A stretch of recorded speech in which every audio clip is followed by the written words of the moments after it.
Hello, everybody. I see a lot of people joining already. We'll just give it a couple more minutes before we start for others to join. Thank you.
Hello, everybody. I see we have over 100 participants already. That's fantastic. We'll just give it maybe one more minute. I see still the numbers still increasing before we start.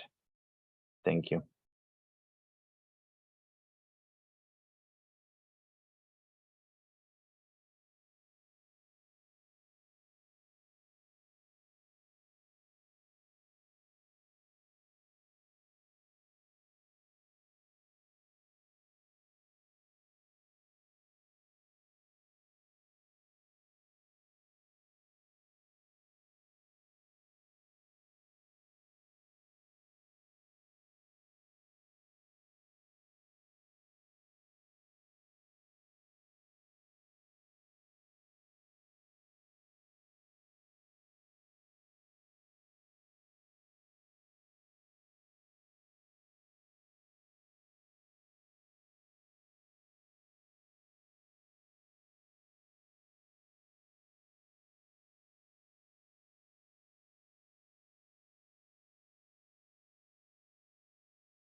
Okay. Good morning, good afternoon, good evening, depending on where you're calling in. Welcome to this webinar organized by Oxfam with the title Paying a Fairer Price to Farmers, How Can Companies Play Their Part in Closing the Living Income Gap? My name is Uwe Gneiting. I'm a senior researcher with Oxfam's private sector team. I'm based in Accra, Ghana, and work on living income issues in the cocoa sector. Now, I'm just going to quickly try to set the scene here for us all. Clearly, the impetus for this webinar is the launch of a new paper by Oxfam Sweden that's coming out today with the title Price Interventions as Part of Living Income Strategies. In this paper, Oxfam is sharing lessons learned from piloting a price mechanism for small-scale Basmati rice farmers in Pakistan. Now, this paper coincides with, I would argue, three kind of broader trends that probably are the reason why so many people have signed up for this. Number one, clearly the topic of living income is trending, right? It's a trending issue across smallholder sectors. We see it here in cocoa particularly, but also increasingly in other sectors such as coffee, cotton, but also increasingly in rice. Number two, within the kind of debate and efforts around closing living income gaps, the issue of pricing has really coming to the forefront, both as a low and volatile prices being a barrier to higher incomes, but also as a potential lever to achieving living incomes. And then number three, and maybe most importantly, right, within kind of the broader community of practice of living income, I think there's the recognition that we need to get better at learning learning from each other, sharing experiences with each other on what's working, what's not working, when it comes to interventions aiming at raising farmer incomes, regardless how mixed those experiences are, right? We shouldn't be afraid of also highlighting the challenges. And arguably, this pilot is no exception to that. A quick word on the project. So this was a small-scale pilot project, which tested paying higher prices to farmers. It was managed by Oxfam Sweden and implemented by Oxfam Pakistan and the local partner Agahi. On the company side, it involved the Swedish retailer Axfood, the Norwegian wholesaler Unil, the importer Royal Rees, and the exporter Galaxy Rice Mills. And we will hear both from Axfood and Galaxy Rice Mills later in the program. The pilot was part of a broader Oxfam program called Gracie, which is funded by SIDA. Now, this is clearly a small-scale pilot, an example from a particular location, a particular sector, but we are really hopeful that the lessons learned here are applicable across contexts and across sectors, at least to a degree. On the agenda today, we'll first hear from, and if I could ask, please, everybody to mute their microphones, that'd be helpful. Thank you. On the agenda today, we'll first hear from Mira Alestik. Mira is the lead researcher for climate and food at Oxfam Sweden. She's been involved in this pilot and is also the author of the paper that's coming out today. Then we'll have a short panel discussion where we really want to hear from the companies involved in the pilot.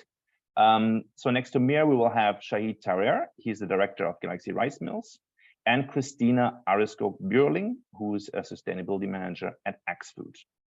Following that, we'll have a Q&A session where we hope to get to a lot of questions that are interesting for you all. We have a lot of participants, and I could imagine there'll be a lot of questions. Let's hope we can get to as many of them as we can.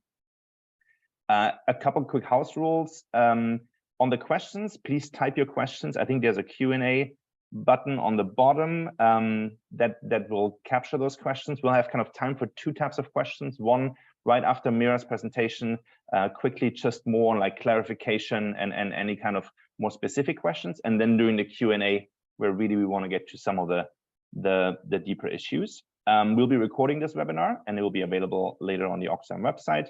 And please, if you can, add your name and organization to your Zoom name. All right.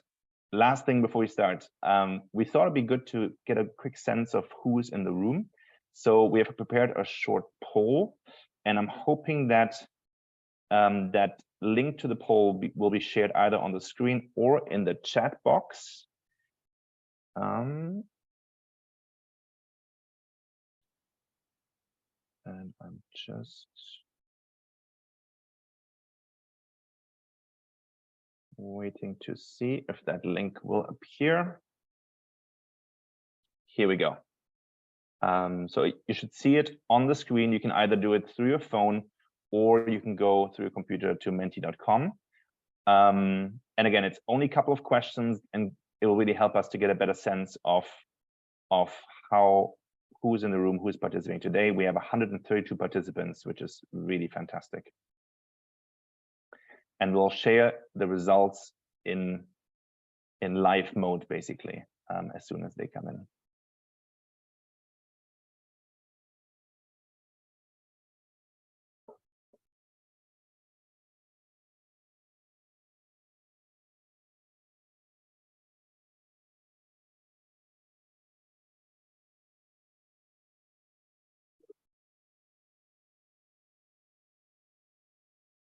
Okay, we'll just give it 1 minute for people to fill out the poll, and then we'll share the results.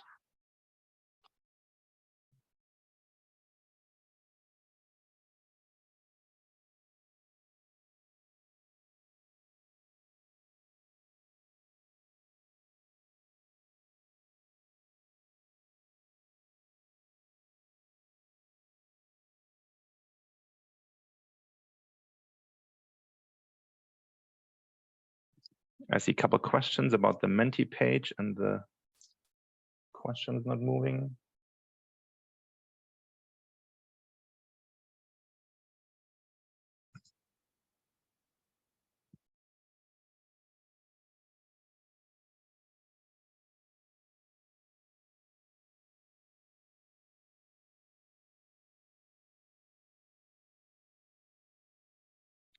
Okay, I think I'm looking at the results and they don't seem to be moving that much. So I think we can take them as preliminary results. Very interesting. I think the interest in living income kind of stands out. Role of pricing as well. Less so particular focus on the rice sector, which is fantastic, of course, because like I said earlier, we're really hoping that some of these lessons, some of the experience are applicable and useful for people working on living income in other sectors and other contexts. Maybe quickly to the second question, in terms of the level of expertise we have in the room, how people judge themselves on that.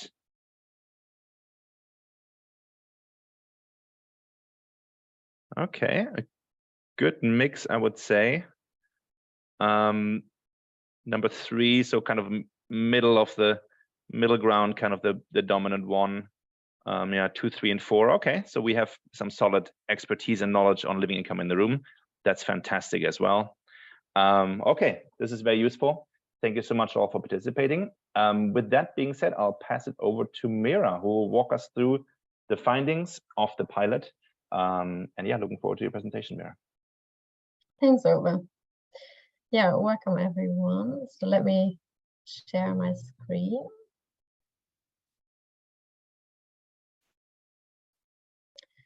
And then you will hopefully see the presentation.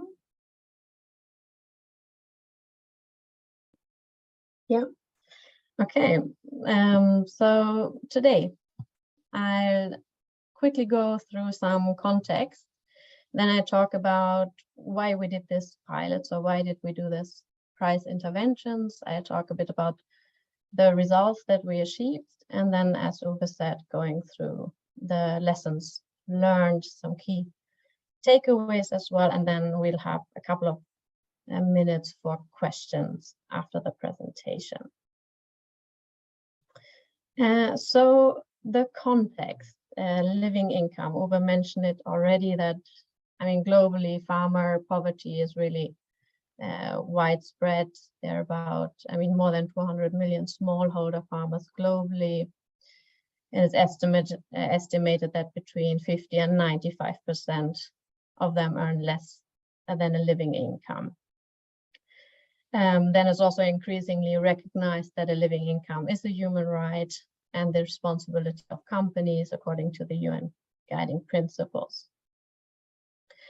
Then we also know that supporting small-scale farmers can actually improve their livelihoods and it can make business sense. I mean, just taking the example of rice, up to 90% of the worldwide supply comes from smallholder farmers. They are often, the poorest of the poor in society, which makes them very vulnerable, which means that even small shocks, such as price spikes or weather events, can disrupt supply. This is only getting worse with climate change. So for companies to invest in a stable living income for farmers can significantly reduce supply chain risk for companies. Then if we look at the role of pricing in current debates on living income, well, first of all, it's increasingly recognized that paying higher prices is a key instrument in achieving a living income for farmers. It's the most direct way to increase farmer income, as any price increase translates directly into a net increase for farmers. And it's also partly the reason, that it's increasingly recognized that, other income drivers, such as farm size or production costs, are often more difficult. Okay, it says I should full screen. You don't see my full screen? No, I think it's in presenter mode. Okay. Yeah. And then we try again.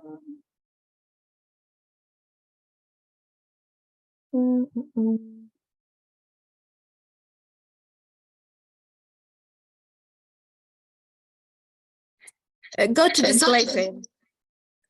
Go to display settings, Mira, when you're sharing. Yeah. And change So start sharing and then you go to display settings. Okay. Now, this will work now, right? Perfect. Yes, now, Yeah. Perfect. Okay, perfect. So yes, increasingly recognize that higher prices, paying higher prices is a key instrument, partly because, it's increasingly recognized that other income drivers such as land size or increasing yields is more difficult to influence, and also interventions that have focused mostly on increasing yields have had limited impact over the past decades. But still, there's also a lot of skepticism around it, and many stakeholders actually struggle to find practical ways to pay higher prices that will have an impact. Now, if we go into, so why did we do this pilot? Why did we choose to do a price intervention? So yeah, this was a small-scale pilot for small-scale Basmati rice farmers in Pakistan. To give a bit of a context, earning a decent living for these Basmati rice farmers is really hard. They're often trapped in very unequal relationships with traders or middlemen, where they really lack the power to negotiate fairer prices. They're, for example, really dependent on these traders for transport, which makes them really vulnerable. And then the rising input costs and climate change, of course, are adding further to their risks. And then we also know that the situation is often worse for women farmers because they're often excluded from access to critical resources and services. Now, as Uwe mentioned, the pilot was part of a wider program called Gracie, which is CEDA funded and was implemented by Oxfam. And Gracie had kind of several interventions to support farmers. Amongst others, it aimed to support farmers to strengthen their bargaining position by engaging, directly with exporters such as Galaxy, and then really cut out the exploitative practices of traders or middlemen. And then secondly, to improve their yields and the quality of rice. And then Gracie was really unique because it brought together all actors, so at each stage of the value chain, from farmers to retailers. So Uwe mentioned all the private sector partners that were part of the Gracie program, and that really presented a unique opportunity to test alternative commercial arrangements, such as the premium payment that we piloted. Then, okay, so how did we go about this pilot? At the first step, we looked at, okay, so what is the living income gap for Basmati rice farmers? We based this on a baseline survey conducted in 2008 amongst Gracie farmers, and the survey showed that 70% of respondents were small-scale farmers, so having less than 10 acres and a median size of 3 acres only. Results also showed that most rice farmers are highly dependent on rice for their livelihoods, so for about 60%. The other main income being wheat. And then when it became really interesting when we actually segmented farmers into different groups based on the farm size, because then we saw the huge differences. And we saw that large-scale farmers, so having more than 10 acres, actually do earn a living income from rice, whereas small-scale farmers face a living income gap from rice. And then when we further segmented the small-scale farmers and looked at the small-scale farmers that sell directly to exporters, we saw that they earned more than small-scale farmers that sell to traders or middlemen. So that really showed us that, okay, the Gracie intervention to cut out exploitative practices of middlemen really has potential. But when we looked at the living income gap from rice for small-scale Basmati rice farmers, even if they sell directly to exporters, we saw that the living income gap from rice is still significant. So here in the graph, you can see there was between 58 and 70%, which is of course a significant gap. Why this range?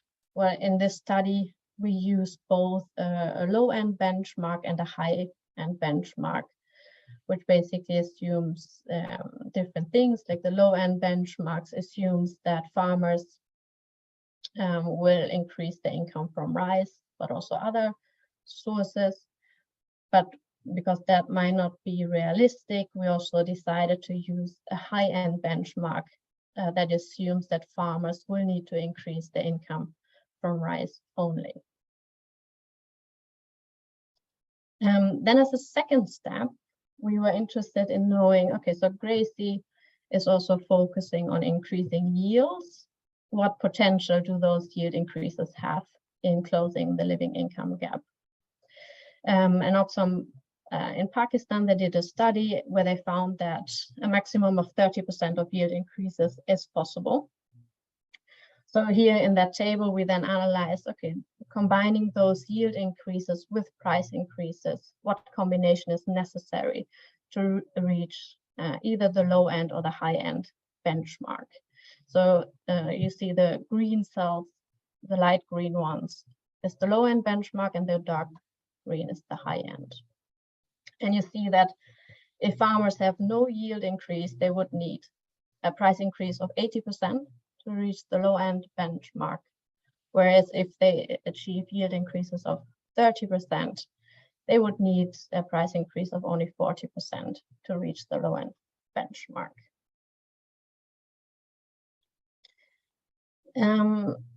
Yeah, so then it became clear, okay, a combination of yield increases and price increases is the best way to close the living income gap. But then the next question is, of course, okay, so then how to pay for that price increase? So at the third step, we looked at the value distribution in the Basmati rice supply chain.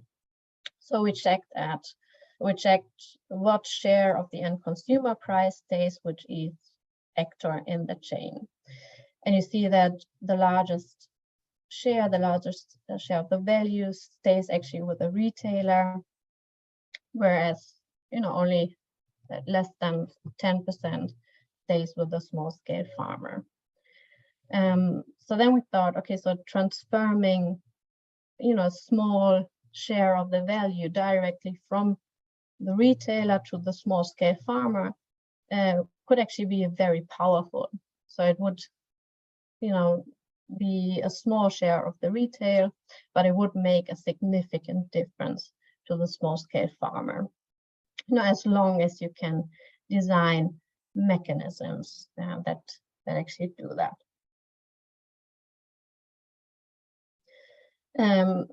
Yeah, as I said, so the costs of that premium could be really marginal as a share of the proportion of the end retail price. So here, just as an example, a 30% increase in farmer price would mean a proportion like an increase of the end retail price of, for example, 3.5% in the case of the Axfood supply chain and only 1.5% in the case of the Unil supply chain. So really marginal costs. So then in summary, this price intervention, so we had targeted eligibility, right? We only focused on small scale farmers with less than 10 acres. Then we had the direct transfer, so the direct transfer from the retailer to the farmer.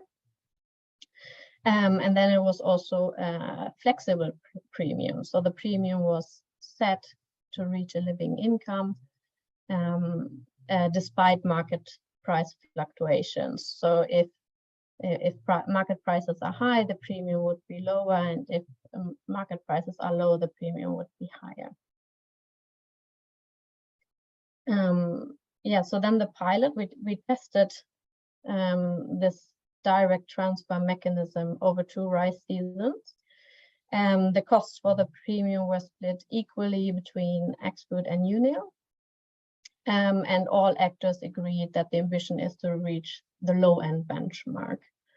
And then the premium payment, was separate from the usual business transaction. So it was done, a couple of months after rice was bought from the farmers. Now, if we look at the results, as Uwe mentioned, this was really a small-scale pilot. So in each season, we reached about, in the first one, 68, and the second season, 64 farmers. And as you can see, the living income gap from rice was really significant. So between 44 and about 60%. Then you see the selected target price, which translated into an increase for farmers in the first season of 30%, in the second season 24%. Was a bit lower in the second season, mainly due to higher wheat prices. And then, as you can see, we did reach the low-end benchmark for the farmers. And again, as I said, the costs of the premium for the retailer were rather marginal as a share of the end retail price. We also did a small evaluation where we interviewed farmers that was done by an external consultant, because we wanted to hear from farmers how they felt about the premium. And the feedback of the farmers was that the premium really made a significant contribution to their livelihood, particularly due to the recent price hikes in farm inputs in Pakistan. And then what was interesting was that farmers reported that they used the premium amount to cover farm expenses, and then also to cover household expenses, such as for healthcare and education. And then it was also interesting that farmers reported that receiving the premium actually added to their motivation to follow better farming practices, and that the mechanism decreased the use of middlemen even further, as it motivated them to sell more directly to Galaxy. Here we have a couple of quotes from farmers. One farmer said, "We, the farmers, are really happy to receive this support. It is sowing season, and we needed the support to buy seeds and fertilizers." Now, if we move to the lessons learned, we identified, based on the experience from the pilot, a couple of key success factors. First of all, so price interventions are usually tied to the level of production of farmers, right? So that if you pay higher prices, farmers who produce more will automatically benefit more from a price intervention. So then, the marginalized farmers are not the one benefiting. And I think, our pilot really showed that if you take a segmentation approach and you disaggregate data and analyze it that way, you can ensure that marginalized farmers also benefit. And it helps companies to adopt human rights due diligence approach to ensure that marginalized farmers do benefit, and it's not just farmers who are easiest to help. The same accounts for benefiting women farmers. So adopting a human rights due diligence approach will ensure that women farmers benefit. One of the learnings that we had is that although Gracie was really good at supporting women and kind of targeting gender norms, and it actually increased the willingness and ability of women to sell directly to Galaxy, for example. We also saw that they face, women-specific or gender-specific barriers. For example, due to care duties, they could send their male family members to sell to Galaxy, which meant in the end that the premium payment did not benefit them directly. So then it is about actively supporting women and make sure that price interventions are actually gender inclusive and do not further add to gender disparities. Then a second area of a big learning was that it's important to to align supply chains with a living income. So for example, in the pilot, many farmers actually told grower organizations that they had sold directly to Galaxy. But then in the validation process, we found out that they had actually sold via other farmers. So often, small scale farmers, they have very little rice paddy, and then they face challenges to find transport. So they use other farmers that collect paddy from them and sell to Galaxy on their behalf. But that also meant that we had to exclude those farmers because they didn't receive receipt from Galaxy, and we couldn't validate what amount of rice they had actually sold. So then here it's important that companies shorten their supply chains and establish more direct trading relationships, but then also go beyond and engage with and understand the situations of farmers to identify what hinders they're facing, to then support them to sell that more directly to farmers. Then another area, so price interventions really require investment in long-term trading relationships, right? So partly with farmers, of course, to benefit them more long-term, but also among suppliers, in the chain. And here we really found that prioritizing common values and ambitions was key for this pilot, to enable also the trust building and establish really long-term successful engagements. And here it can be important for companies to actually integrate living income into procurement strategies, because currently the business model is really geared towards rather short-term and flexible options to change supplier quickly. Then about the data. We really data. You need lots of data, of course, to calculate what premium should go to the farmers. And here, a key success factor can really be the ability of an independent local partner to collect and verify that data. For example, in the pilot, we saw that even verifying the farm size could be difficult because farmers can borrow land from other farmers for certain seasons, for example. And there was also the feedback from the other companies that were part, that really the role that Oxfam played in verifying the data was really key to also establish the trust between all partners. Then we actually did have an additional premium for workers, which we think was really key to ensure that worker wages are also included in the living income of farmers. And here we learned that, you should also go beyond, of course. You should include workers as an explicit target group, but also mobilize resources for the decent working conditions and living wages, which was part of Gracie.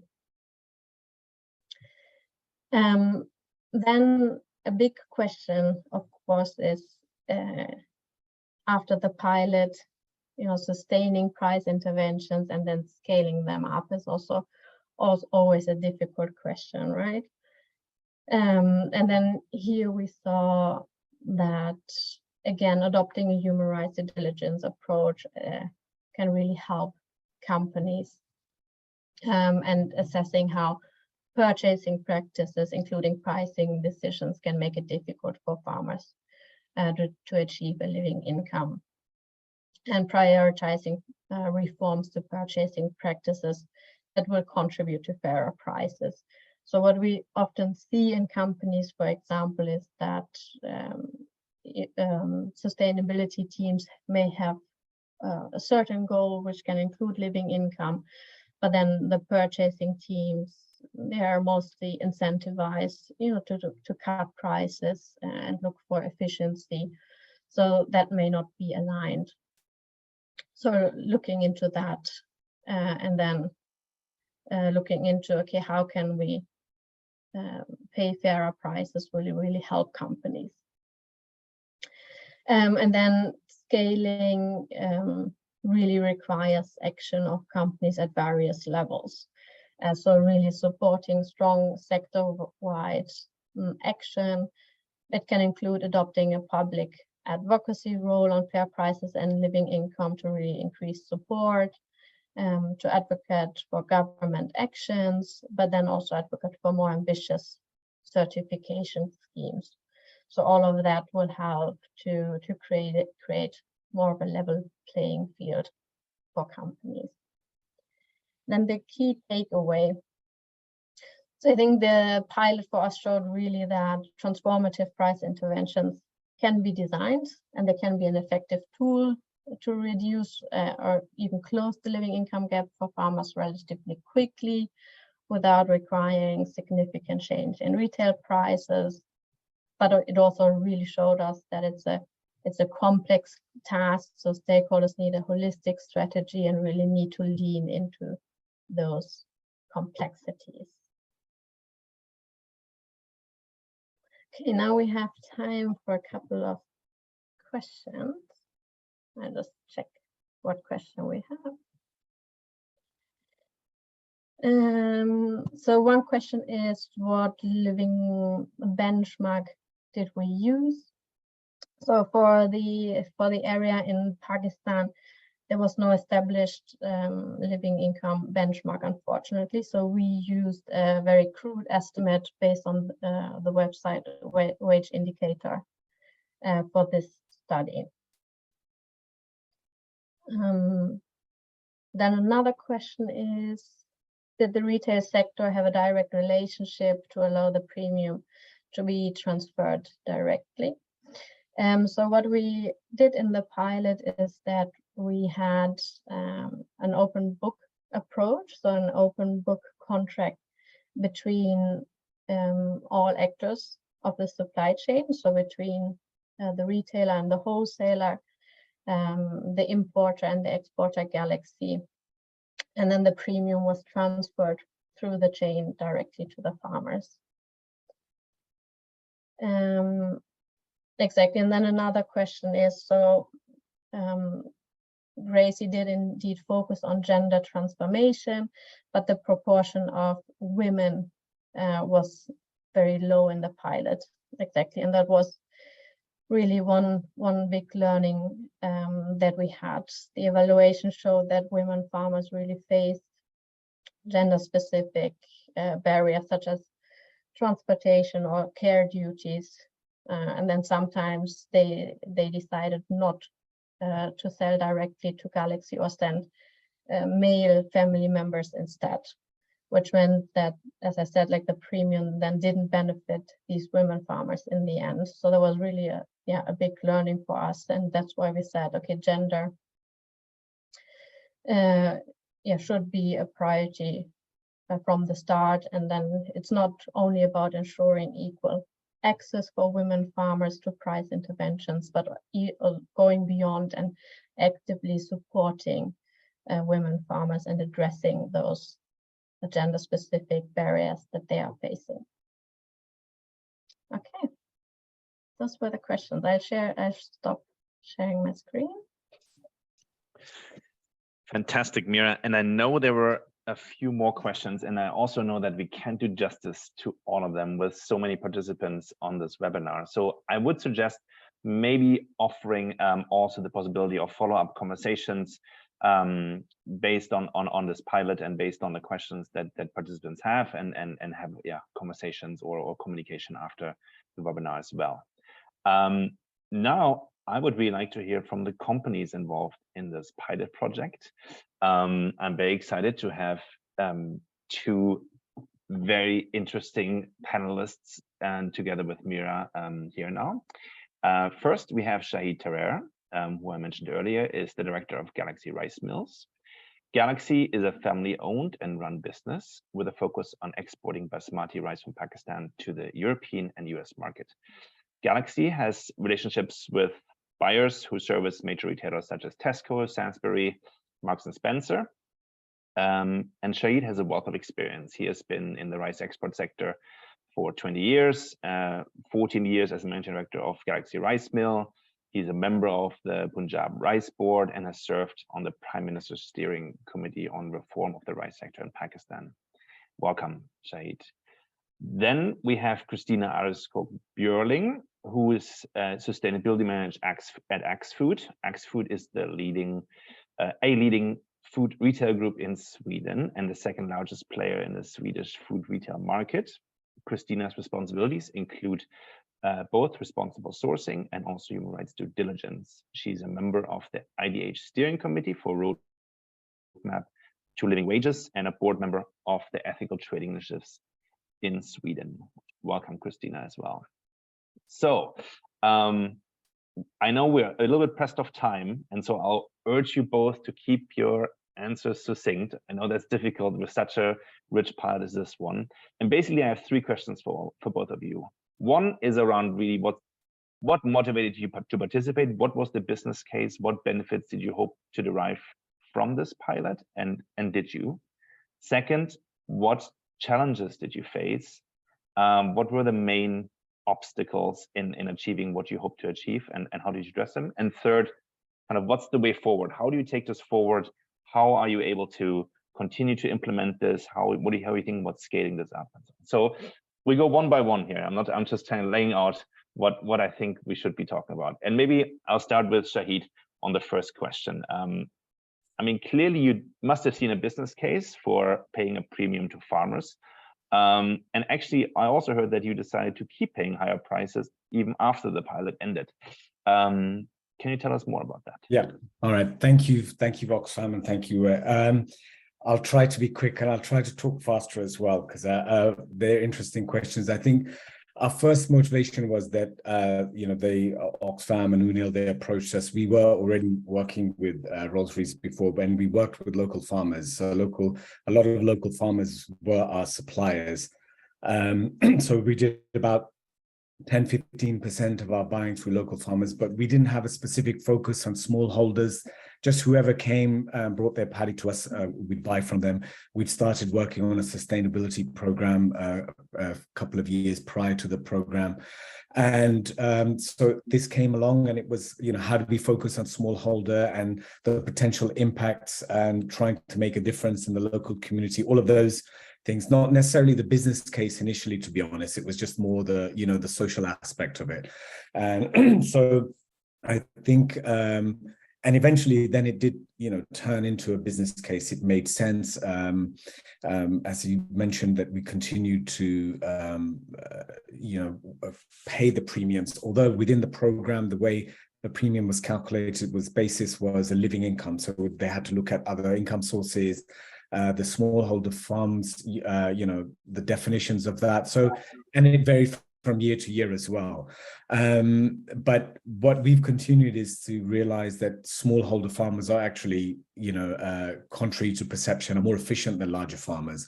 Although they're subsistence farmers, and as Mira mentioned, that one of the questions as well with women's role in that, actually, that with smaller farmers, they do have a bigger role on the farm. They are working because it is, sort of a family work together.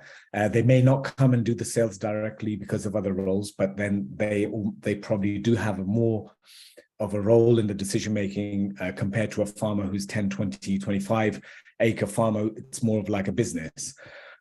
So the continuation, the logic was that if we supported them, one is that they could be sustainable, because otherwise eventually they do get more and more into debt. The other problem we had was that when we looked at our data of the current suppliers, they were generally larger farmers, because the smaller farmers are dependent on middlemen. They're borrowing money from them from imports at quite high rates, at high margins.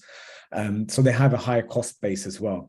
So we weren't seeing a lot of those farmers in our data. Our data was skewed. So through this program, when we were more linked to the smaller farmers, and we could see actually that paying them higher price did have a material impact, a huge impact, in fact, on their their lives. And I see some of the questions on, do we have data on what they spent the money on? I think generally, as soon as people have more money, of course, their immediate needs are for their, households and children's education and things like that. Even with larger farmers, what we see is by the time they come to the harvest, they're quite strapped for cash. They're not liquid, so they're borrowing from the local grocer shop. A lot of it is on credit, so they're running on credit, and the first bit of money they get, they pay that credit off. And what we saw with the smaller farmers was because they were depending on these middlemen, they would have to take their crop to them rather than bring to us. But if we gave them higher prices, gradually they would be able to get out of that. I mean, that's our calculation. This is our first year sort of program. And although our basis wasn't the living income, it was more, market price plus premium. We see that's made some difference, and hopefully we can sort of, look at how we can improve the structure. Going forward. I think your question was more on, so the business case was on, if we give them the support, being efficient, they have, they're able to produce the right quality. And of course, everyone wants now to have control over a supply chain, the whole mantra over many years from, fork to farm. And traditionally, if we can't have that journey stop at our gate, it has to go to the farm. And so there's more and more focus on that and how we can get more visibility on that. So it's a bit of both the commercial and the social aspects. That was our motivation. Fantastic, very interesting. Over to you, Christina. You sit at a different part of the value chain. I'm curious, how did the business case look like for a retailer like Axfood to participate? Yes, thank you, Mira, and all. Yes, the business case for us from the beginning, we decided already 2017 to have a living wage strategy, and so we have some sustainability goals on achieving living wage, living income. So we have decided that from the top level of the company, and that's why we see this as a human right, and that we need to find solutions. And then we need this kind of practical test of how you do it practically.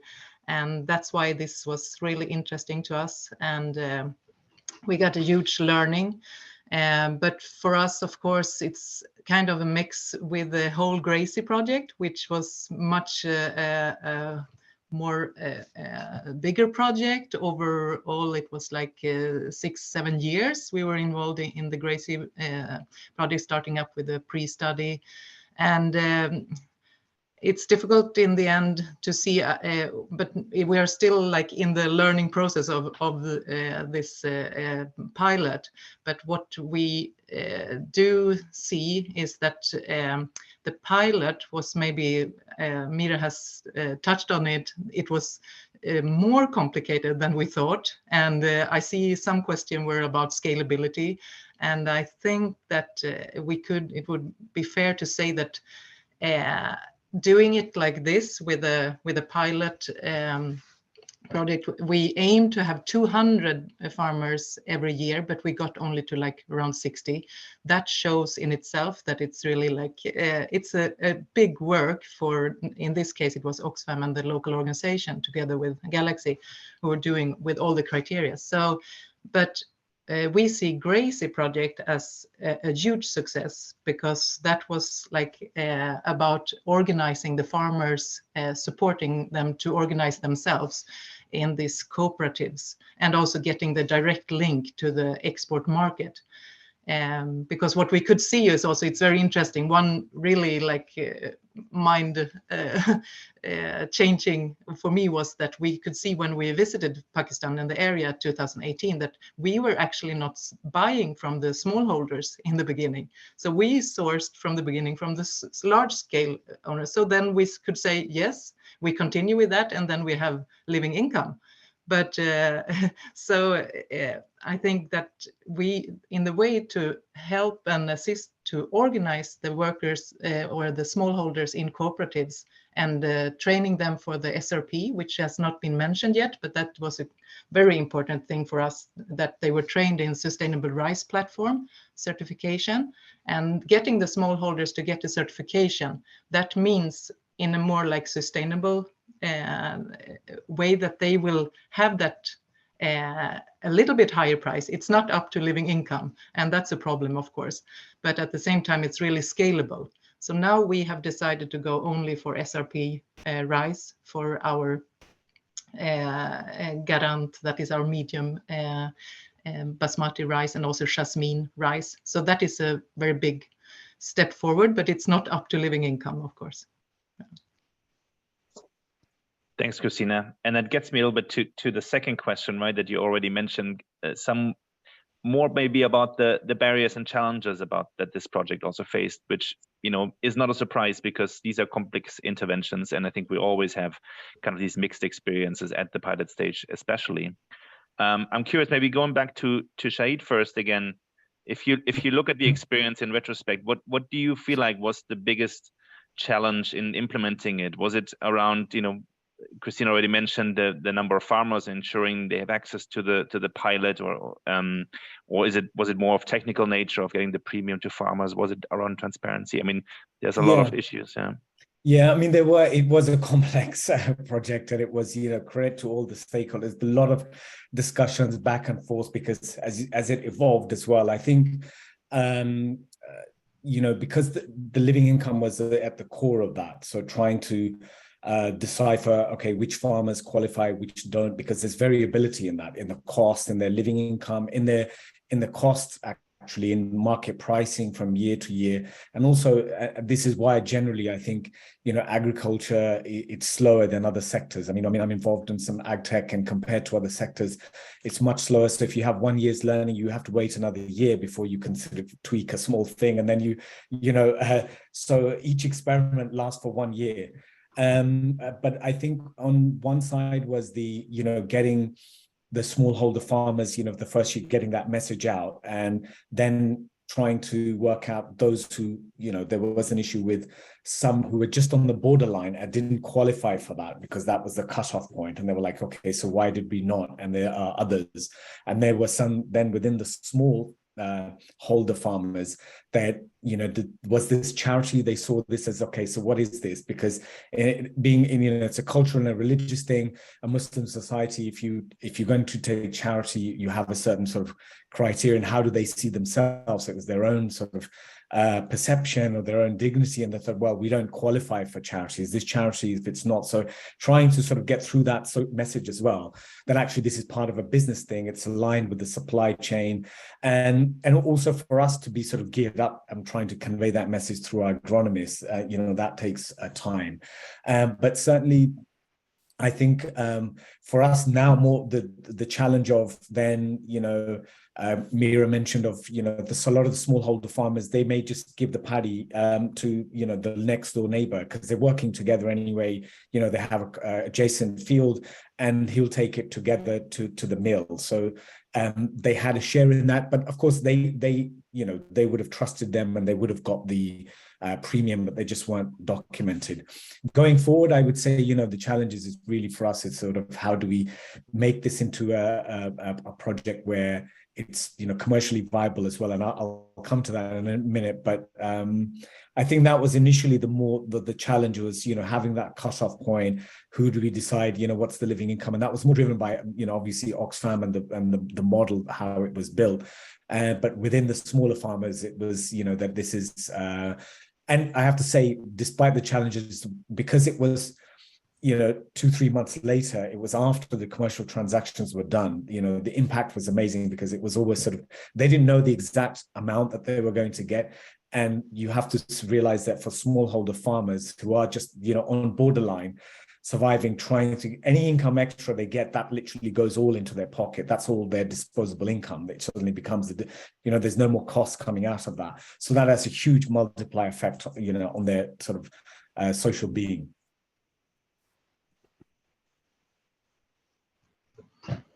Thanks, Shahid. Christina, over to you on the question of challenges. You mentioned earlier the issue of scalability, right? And the fact that the pilot project was smallish, and even smaller than maybe expected. Would you say that's the biggest challenge, or what other challenges did you face as a retailer in this project, and how did you address them? Yeah, I would say, the most important for the issue that we talk about is that this is sustainable for the smallholders. And I would argue that it's more sustainable for them if they own the process. So they are organized in cooperatives, or that the women are like getting together and know what wage they should demand from the bigger landlords, if they are like the capacity at the smallholders, if they grow and they get the direct access, and that way of getting higher income is much more stable than if we as a retailer decide to pay an extra when even if we have more long-term. Now we had the same supplier for 8 years, and it's quite common, but we also must be on the normal market, so to say, so that we, otherwise we cannot also introduce new suppliers into our supply chains. That's the way the market works in some way. So, but I think that the learning is that, if they also get the certification, and if the certification give verification of a certain degree of better payment, be it up to living income or be it a little bit higher, but it will be on a much broader scale than just getting different pilot cases of this kind of premium. So I would think that the premiums should become part of all the different standards we use in the food retailers, like BCI, SMETA, Rainforest Alliance. Fair Trade is the only one which are a little bit up to the standard when it comes to living income with their premium.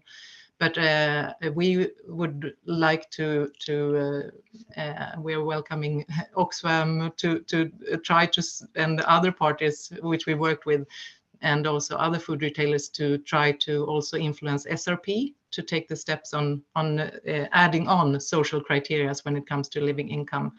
And now it's more it's getting a higher income, but it's not as high. So, because then, as I said, if we then require that in all our tenders, and we get that as a standard for other food retailers, and then it's also become something competitive, level playing field, in the way that the consumers will know that, okay, it's the price. Now we know that consumers are going very much for price because of the economic situation.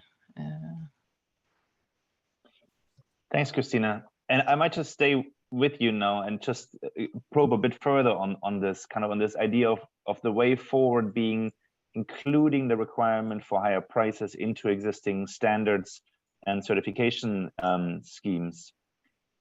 What do you think need to happen for that to become a reality? What do different actors have to do? Is this mostly an advocacy task, or is this also something that that companies like yours can do through best practice? Yeah, absolutely. You mentioned that I'm part of the IDH steering committee for Roadmap to Living Wage, and there, as I understand it, they have the ear of both Rainforest Alliance and Fairtrade and for BCI and SMETA that they listen in to. I mean, like you said, also living income and living wages are on trending in this. So I think that it's just a matter of time before we have it more. I mean, it's already there with some, but it's too vague and it's not like really in most of these standards you're like supposed to be telling about the living wage gap, but it's not maybe tough enough for what you say. It's not like real. So it will change within the coming years. But then, of course, living income and reaching the farming level is also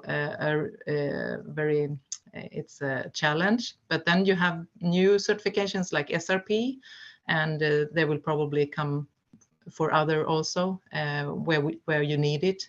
But of course you can also, I mean, we will not have certification and standard for all tiers. You can also work and should work within your own purchasing practices so that you're really, I mean, that's also very good in this project, that you know the whole supply chain. And it's fantastic to hear like that Galaxy, and we also know the other exporters, our rice importer and packer, Rolls-Royce, now they have much better contact with all their sub-suppliers, the exporters, and the exporters have much better contact with the farmers. So getting that in place so that you really have the traceability, transparency, and then you can have also discussions and dialogue about the premiums if possible. But I think, yeah, then the prices need to maybe raise in the normal trade, not that this kind of that we are paying artificially on the side. I don't think it's maybe a sustainable way to work. Thank you. Perfect. And last question to Shahid, because I'm looking at the time as well, and do want to make sure there are a lot of interesting questions coming in from the participants. Maybe just quickly, Shahid, a word from you on the way forward for Galaxy and on the issue of price and price premiums. What are your plans and including like your recommendations? Yeah, and I think Christina touched on that and about the certification. So the core of what we think that will allow this is sustainable rice practices. So it's part of the sustainable rice platform. We're members of that, and there's more and more interest of sustainable rice from our customers in Europe. And this is what we were already doing, you know, through our agronomy teams, but the focus just wasn't on smallholder farmers. And I think what that allows is that if you can have more traceability in terms of having a more compliant product, so the chemicals that are being applied, the pesticides that are being used, you know, the judicious use of inputs, certified seed, all of those kind of things, then you know you can choose to make it a full certified product, you know, have the audits to make it an officially certified product. But even if you don't, just having a product that is managed that way, grown by the farmers but managed by your teams or supervised by the agronomy teams, that you have a better quality product that's more compliant, which commands a premium. And if you can have that in your locality with your local farmers, that makes it more sustainable for us to then, you know, pay a premium for that. And as Christina said, then it's driven by trade, by that, and also as it's happened, I mean, the last few years that, you know, we've just sort of started that new super cycle of commodity increase, especially in rice. Rice was sort of out of sync. So, you know, our logic is if we're paying a high price 2 months later through a stockist, to a middleman, why not pay more initially to the farmer? Of course, there's a limit to how much you can buy at that one time, but certainly there's much better incentive to pay a higher premium to the farmer for them to improve their practices. And actually, once they can afford it, I mean, we've seen even larger farmers will say, well, take credit from me.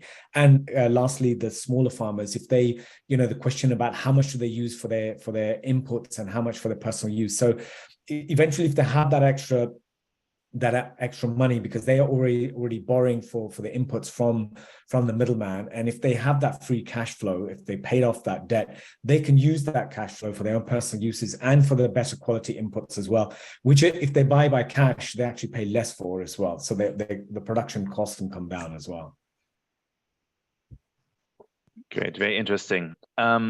Mira, I'm coming to you quickly for 1 minute to see if you have anything to add, basically what you heard from Shahid and Christina, or if you had any other observations that you feel like you wanna share based on this panel discussion. Thanks, Uwe. That's a tricky question now. I mean, there's a lot I could say. But I think, I mean, I agree with Christina that, you know, raising the standards of certification schemes should definitely be part of a wider strategy of a company, you know, to reach a living income for farmers. But as Christina also mentioned, there's a real need, right, to really raise the standards. The recently introduced fair trade living income reference price is a right step, for example.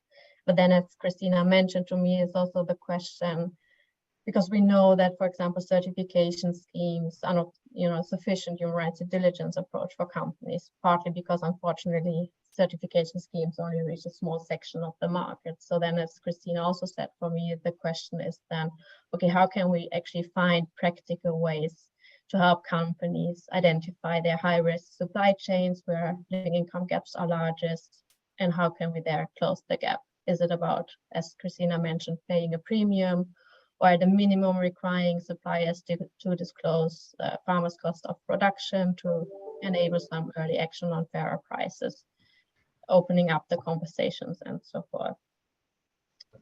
And then as a last sentence, maybe, yeah, I think this pilot, we had a lot of learning, as you also mentioned, Uwe. It's really important that we share those learnings, and then as the next step, take those learnings and hopefully integrate them into future solutions.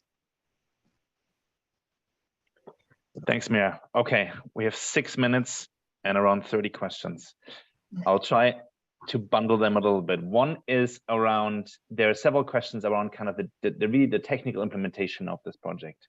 And in particular, the questions that I've seen coming in was like, how did you determine the size of the premium and how was it paid? Was it paid by kgs? How was the payment transferred and how could you ensure that farmers were actually receiving the payment? So could you talk just a little bit about the actual technical way of how the premiums went from retailer to farmers, just briefly? Yeah, I mean, I would encourage everyone to read the report because there we outline all the details. But so basically, after each rice season, we had data on the farmers, like how much they sold to Galaxy, for example, what other income sources they had and how much. And so then we were able to calculate the living income gap from rice and calculate the premium that they would need per kg of rice paddy. And then we calculated the total costs of that premium, and then Unil and Axfood would split those costs. And as I described earlier, we had kind of an open book approach, an open book contract. So then Axfood and Unil would transfer the premiums through the supply chain. So first to Rolleries and then to Galaxy. And then, yeah, Galaxy would make the payments with supervision from Oxfam in Pakistan directly to the farmers. Thank you. Another kind of bundle of questions I see come in is people are quite interested in the premium for workers, which is something, right, that oftentimes in living income interventions that I've seen, right, because they're smallholder focused, the agricultural workers are oftentimes overlooked or not really considered. Now, in this project, there was an effort to also support workers. Is that correct? And can you say just a couple of sentences about how that was done? Yeah, exactly. So there was actually, yeah, as you said, like quite a unique feature also of the pilot that we decided to include female workers, partly because we knew that, you know, they're really vulnerable and they're unable to make a decent living, but also that, you know, farmers are unable then to pay them a living wage. So then we decided to include workers, although I mean, it was really difficult because we didn't have a lot of data or about the workers, how much they exactly earn So then we just assumed, for example, they would earn the minimum wage set by the Pakistani government, because we didn't have other data.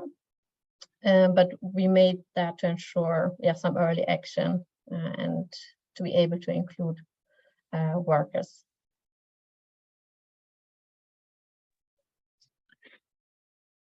Great. And maybe we have time for maybe just one more set of questions. So there was one around, I think the other unique feature is really the the focus on the most vulnerable farmers. One of the questions was there any conflict or any tensions with the larger farmers that were not receiving a premium, and how did that?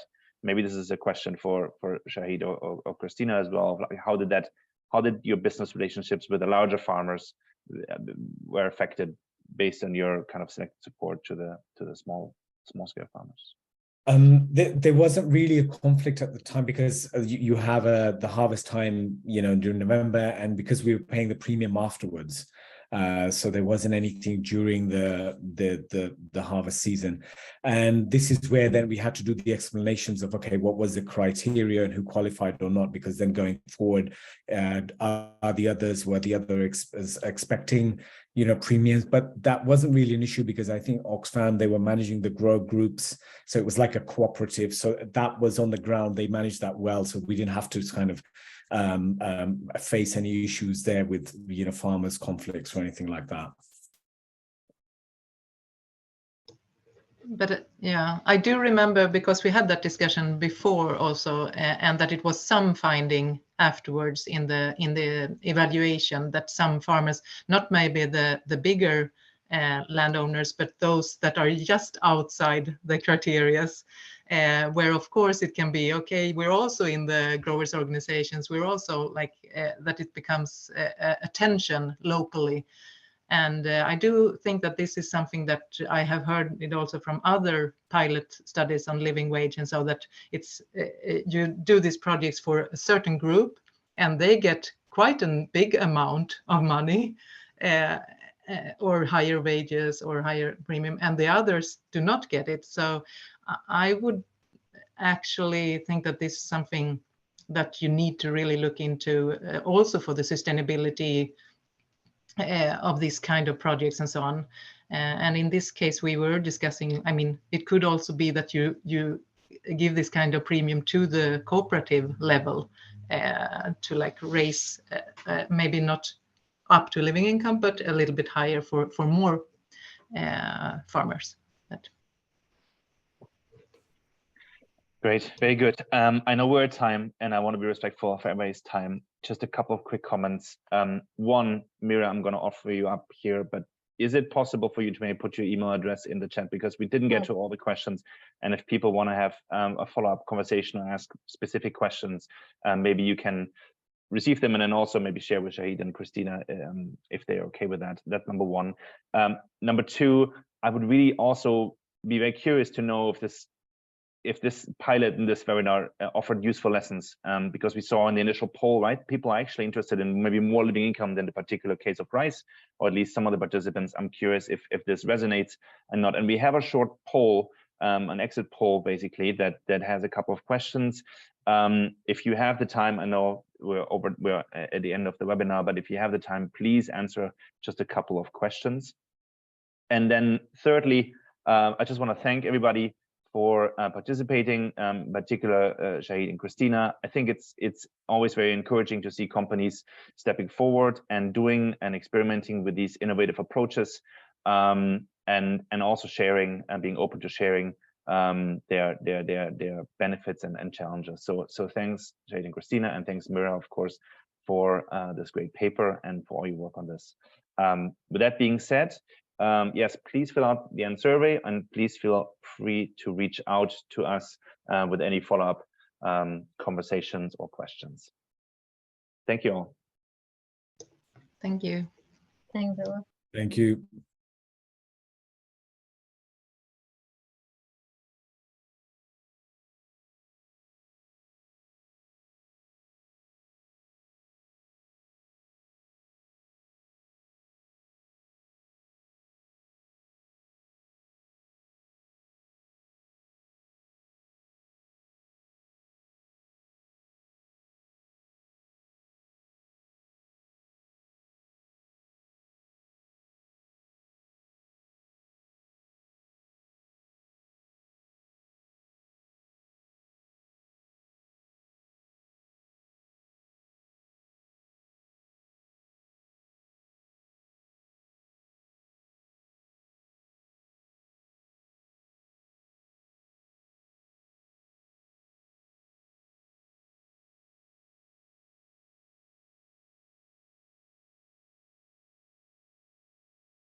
Thank you all Thank you all so much for attending. These were all the questions. I hope you learned a lot. Thank you so much and see you next time. Bye.